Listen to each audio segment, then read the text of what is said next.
y vamos a escuchar ahora cuáles han sido esos aportes de Federico García Godoy al pensamiento filosófico dominicano, y lo vamos a hacer de la mano del doctor Julio Minaya.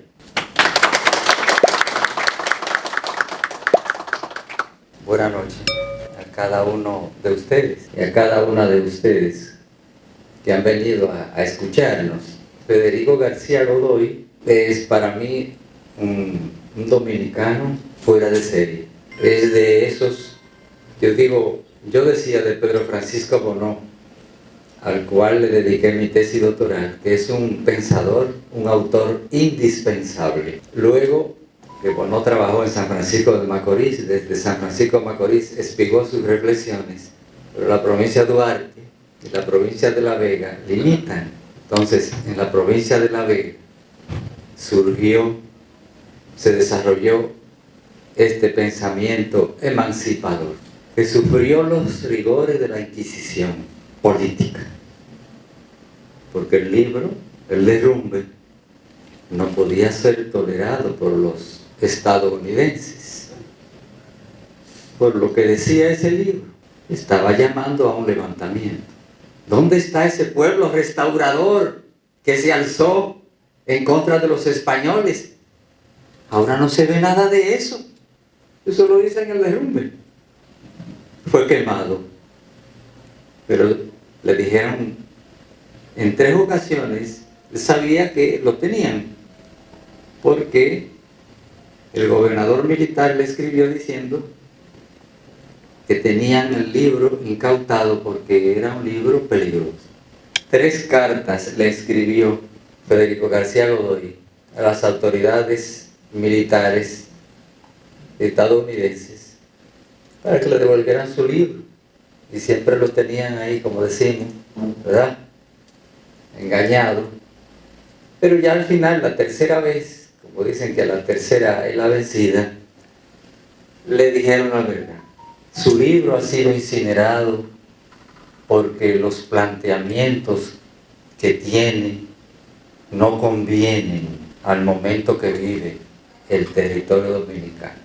Pues bien, Juan Bosch pidió que lo enterraran al lado de Federico García Godoy en La Vega, porque cuando pequeño lo escuchó, y su vocación literaria, la de Juan Bosch, tiene mucho que ver con esas charlas, con esas tertulias, con esos mensajes que daba Don Fico, que así le decían a Federico García Godoy.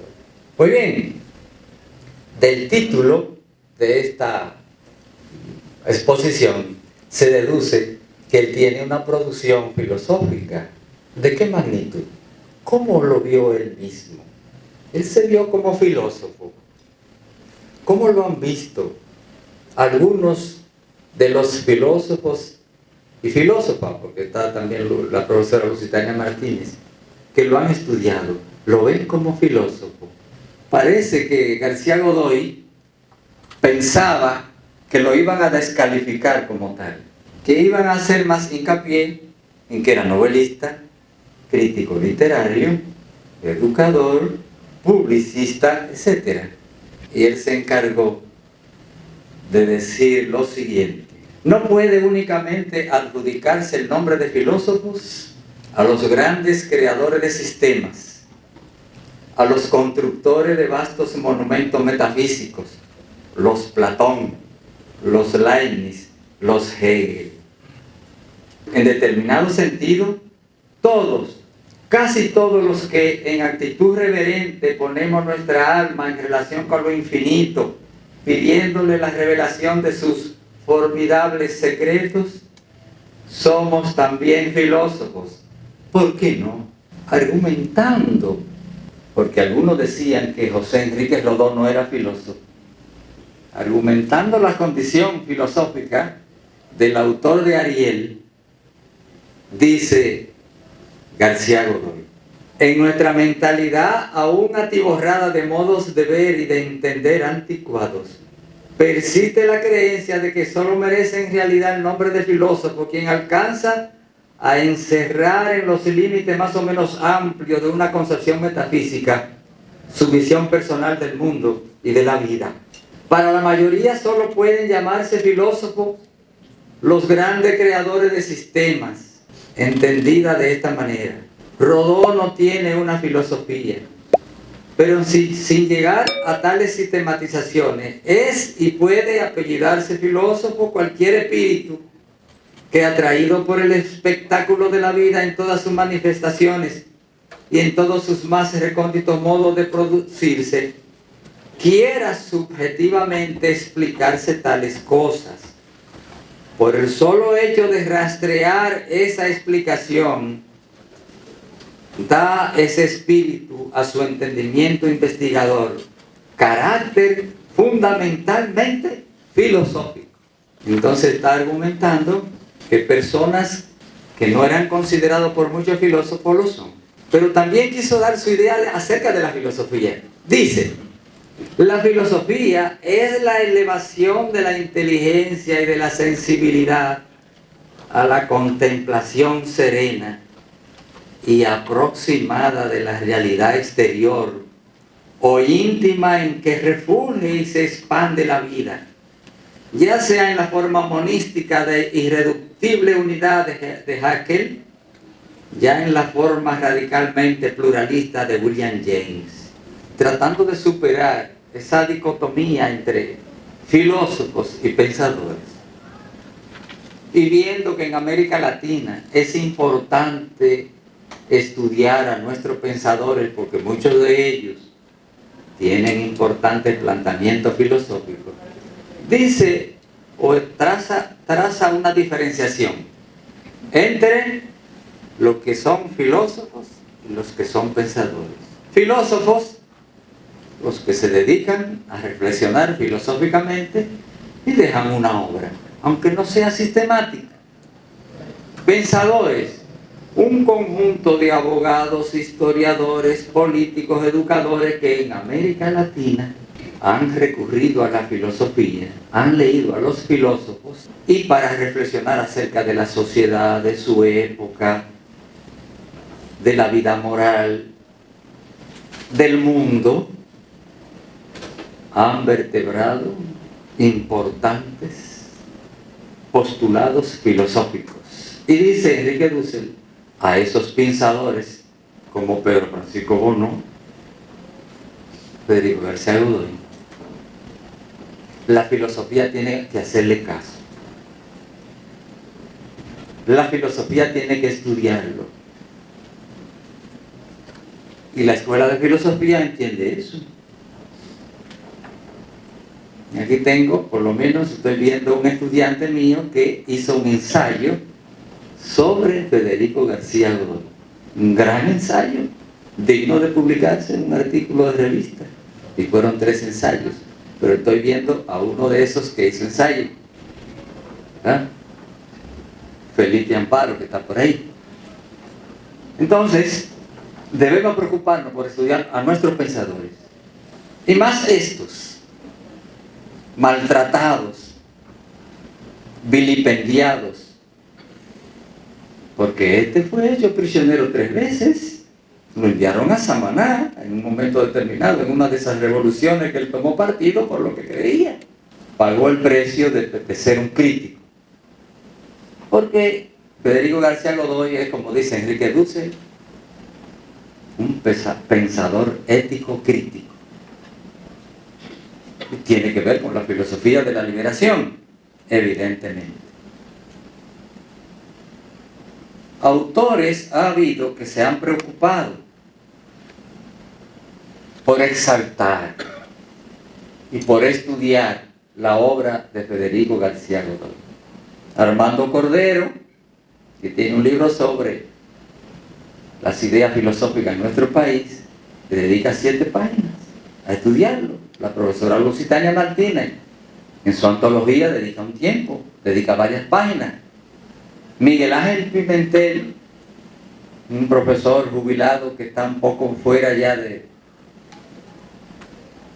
no está más en su casa por algunos malestares, lo estudió, tiene importantes estudios. Diógenes Céspedes, hay un puertorriqueño, Carlos Rojas Osorio, que le ha dedicado algún ensayo y algún artículo, y se llevó los 6 tomos del archivo para hacer un trabajo sobre Federico García Godoy. Carlos Rojas Osorio vive en Puerto Rico y está en eso, estudiando a nuestro pensador. Yo extraigo 4 aportaciones fundamentales de Federico García Godoy en punto a filosofía. Primera, el rol jugado en la creación de un pensamiento crítico en República Dominicana que puso al servicio de la defensa de la soberanía y la patria, lo cual le acarrearía censura, persecución y prisión. Segunda, su estudio acerca de la historia y la cultura del país, dando como resultado la construcción de una visión propia sobre el pueblo dominicano, una visión que no es necesariamente positiva, como veremos. Tercera, dar a conocer en el exterior la producción literaria y filosófica de nuestro país. Es importante saber que ese pensador pueblerino, vegano, él no salió de allí. Recibió en su casa a José Martí. Cuando José Martí andaba recabando recursos y apoyo para la causa independentista cubana, fue a La Vega. Y una de las casas, de las pocas casas que visitó, fue la casa de Don Fico, como un reconocimiento a su personalidad. Muchas cartas que hay entre 2 grandes amigos, Pedro Enrique Ureña y Federico García Godoy.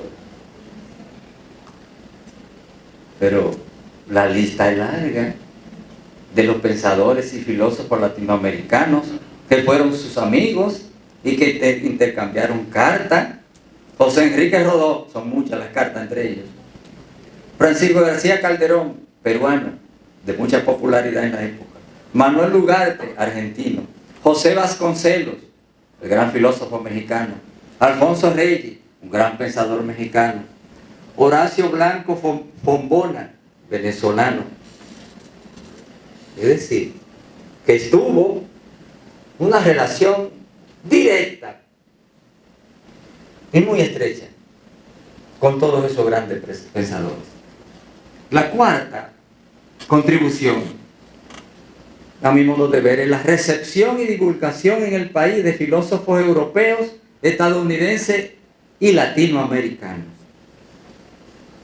Hace la recepción en nuestro país de los primeros autores antipositivistas a inicios del siglo XX. Y en ese sentido, hace la recepción de Bergson, Henry Bergson, y escribió un ensayo como de 12 páginas que llamó Bergsonismo de Bergson. Y ahí le hace una crítica, una crítica donde le hace concesiones y todo lo contrario también. Pero ahí denota en ese trabajo la profundidad, la capacidad filosófica, la capacidad crítica, analítica de nuestro pensador. Es quien mejor hace y que primeramente hace una recepción de Bergson. Tengo una exalumna de nuestra escuela que está haciendo su tesis de licenciatura sobre Bergson, Eliane García. También se preocupó por el pragmatismo de William James. Vio aspecto positivo, como Pedro Enrique Ureña, en este tipo de filosofía. Piensa que William James es un insigne pensador norteamericano, un eminente profesor de Harvard.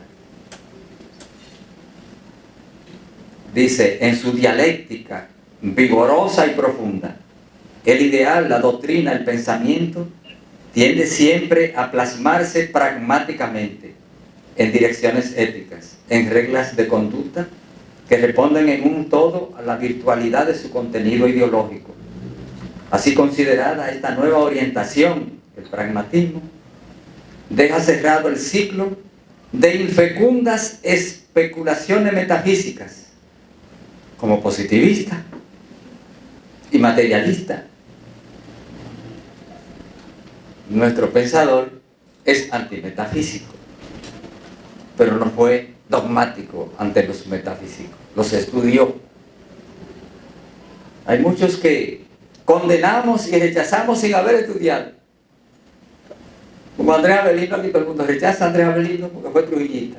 Pónganse a estudiarlo, como lo está estudiando mi estudiante Álvaro, Alejandro Ramírez, dejando el forro ahí. Es muy fácil decir, no, eso no es filosofía, eso es idealismo. O el idealismo entonces no es filosofía. Llama la atención la importancia que le dio Federico García Godoy al sentimiento religioso y a la idea de Dios. Un positivista que critica la religión de la humanidad de Augusto Comte, porque ve como que es muy ritualista y que le dice poco a la gente, y que más bien es una sociología más que otra cosa. Para nuestro pensador, el sentimiento religioso persiste en su tiempo como uno de los problemas que le ocuparon seriamente la atención, tanto por su aspecto místico, como por la enorme eficacia que desempeña como fuente de direcciones éticas y de finalidades altruistas. Esto significa que para muchas personas, la motivación fundamental de su comportamiento moral y del desprendimiento de su egoísmo carecería de sentido sin recurrir a la fe o a la cuestión religiosa, como a lo kantiano, ¿verdad? Esta devoción o creencia en un ser superior tiene evidentes consecuencias prácticas y ellas se expresan en conducta solidaria y de servicio al prójimo, en un sentido de justicia y de cumplimiento de los deberes ciudadanos. Y esto reviste un carácter pragmático, según él, que lo asume como ingrediente de moralidad. Le interesó la idea de Dios. Hay elementos de una filosofía de la religión en Federico García Godoy. La idea de Dios. La idea de un Dios personal va cada vez más esfumándose en el concepto de pensadores procedentes de los más diversos campos de la filosofía. Él observaba eso como que se iba disipando y como desvaneciéndose. Asistimos a los funerales del Dios único. Esto lo está diciendo a inicio del siglo XX. Ese Dios personal, antropomórfico de ciertas religiones positivas. Y en su lugar va surgiendo una idea de la divinidad vaga, difusa, amorfa, pura creación del intelecto, de aspectos diversos que para algunos se concreta en una especie de realidad íntima que vivifica las cosas, y para otros en un alma del mundo en que vibra y se unifica el infinito océano de la vida universal. Por nuevos caminos parece como que se tiende a cierta forma de panteísmo. Le interesaba la creencia de la gente. ¿Por qué la gente cree? Piensa que la inmensa mayoría de los creyentes se adhieren a una idea de un más allá porque les da fortaleza y les ofrece resignación y consuelo para sus grandes decepciones en la vida y sus hondos infortunios. De ahí que concluya diciendo: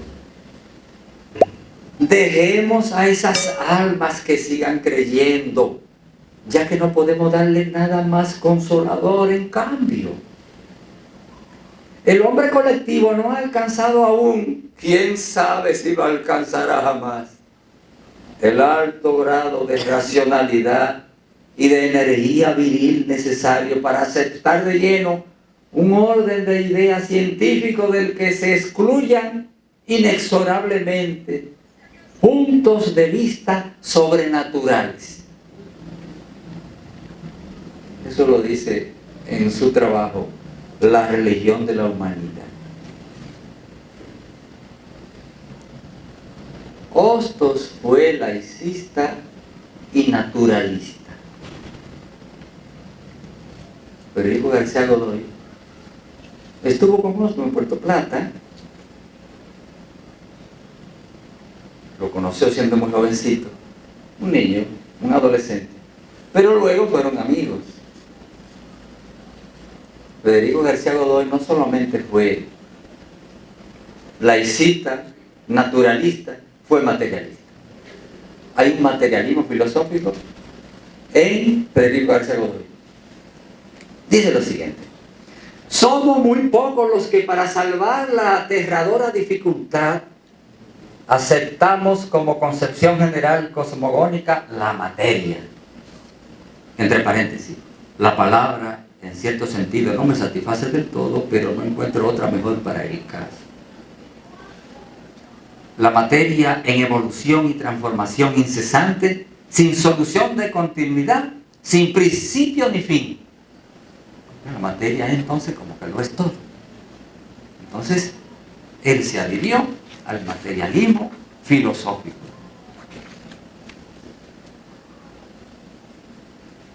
Pienso, a pesar de todo, que su orientación fundamental fue la positivista.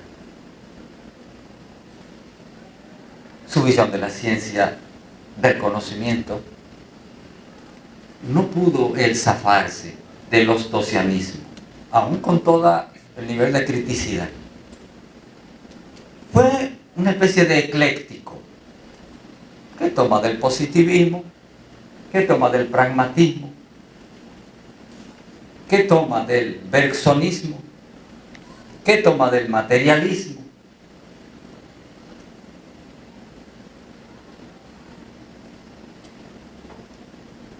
Pero hace serios reparos del positivismo o sobre el positivismo.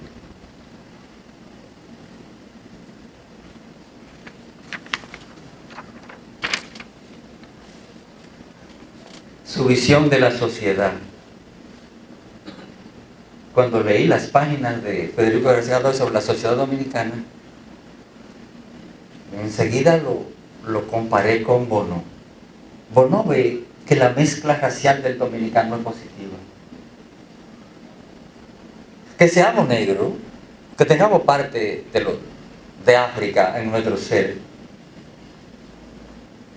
o también de indígenas, y que seamos en parte españoles, para Bono eso es riqueza, es bueno, es positivo. Y eso es el pueblo dominicano, un pueblo que él dice hospitalario, inteligente, trabajador, acogedor de los demás. Por eso, dice él, dice Bono, nada es extraño al dominicano, están todas las razas en nuestro ser. Federico García Godoy en esta parte, muy influenciado por Herbert Spencer y su darwinismo social, ve que esa mezcla es nociva, que no nos ha ayudado como pueblo, y ve que la inmigración europea es muy buena, como decía Hostos, no otras migraciones, pero la europea, porque como que el europeo civilizado trae ingredientes para el progreso social. Sí, él hablaba de progreso,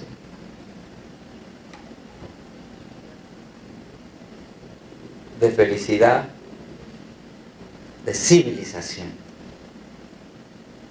Que nosotros tengamos esa parte africana no nos ayuda a ser civilizados. Dice lo siguiente: en el hibridismo, eso de la mezcla, en el hibridismo de nuestro origen étnico residen los gérmenes nocivos que, fructificando con el tiempo, han determinado un estado social en gran parte refractario a un desarrollo de la civilización efectiva y prolífera.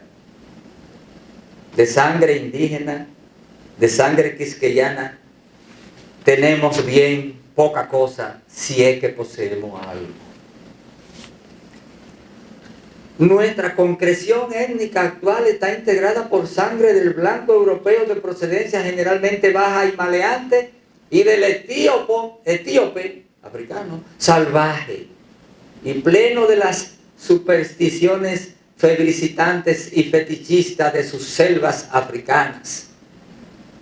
De esas dos ascendencias tan distintas y desafines surgió un tipo colonial de aspectos precisos y definidos, pero poco capaz de evolucionar de manera gradual y metódica hacia formas de vida social cada vez más progresistas y perfectibles.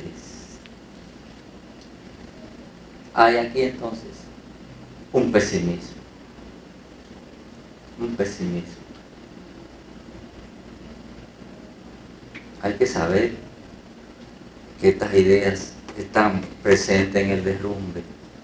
Él le puso como título a su libro El derrumbe porque vio que se derrumbó la soberanía, la patria, porque fuimos ocupados. Entonces, esa falta de definición, de interés para enfrentarnos, para levantarnos, etc. Él vio como que nuestra identidad estaba floja, el ser nacional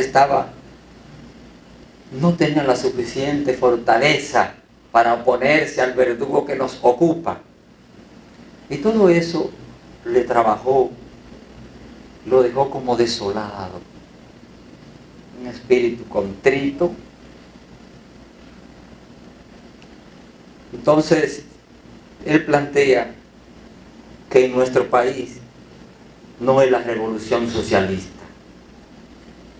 Necesitamos mucha educación para ir evolucionando. La evolución, dice él, dentro del republicanismo liberal es lo que él aconseja. Pero no condenó del todo el socialismo. Dice que el socialismo fue fruto de la desigualdad entre la persona, de la explotación de los obreros. Entiende muy bien todo eso. Pero no cree, estamos a inicio del siglo XX, que el socialismo sea la salida. En ese momento, pocas personas pensaban que era la salida, ¿no? Llevo mucho tiempo ya, creo que debo ir ya aterrizando, porque esto no es de que para uno decir todo, sino dejar estímulos, ¿verdad? Entonces, pero aquí son tantas las cosas que esto es lo que hay que publicarlo, y ahí uno dice todo lo que quiere, ¿verdad? Bien, entonces, pienso, y con esto termino, que nuestro pensador,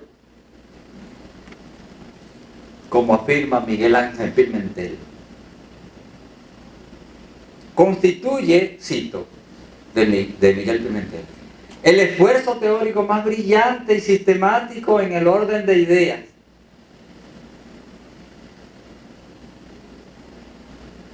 Fue realizado por Federico García Godoy a inicio del siglo XX en nuestro país. De ahí nace, en cuanto a praxis histórica, el nacionalismo político y literario de su sistema de pensamiento. Porque esas novelas que el doctor Novas mencionaba ahorita, todas ellas estaban dirigidas a incentivar, a acrecentar la identidad, pero sobre todo el espíritu patriótico dentro del pueblo dominicano.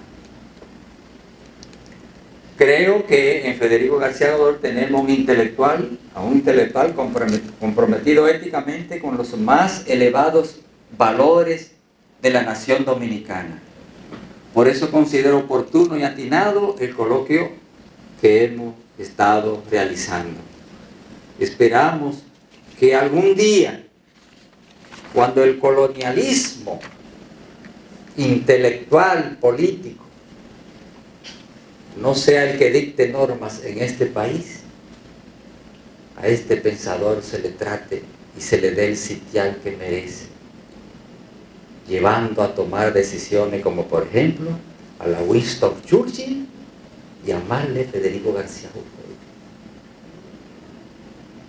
A Charles de Gaulle, pero Francisco no. Pero nuestra escasa valoración nuestra infravaloración nos lleva a cometer muchísimos desvaríos. Muchísimas gracias.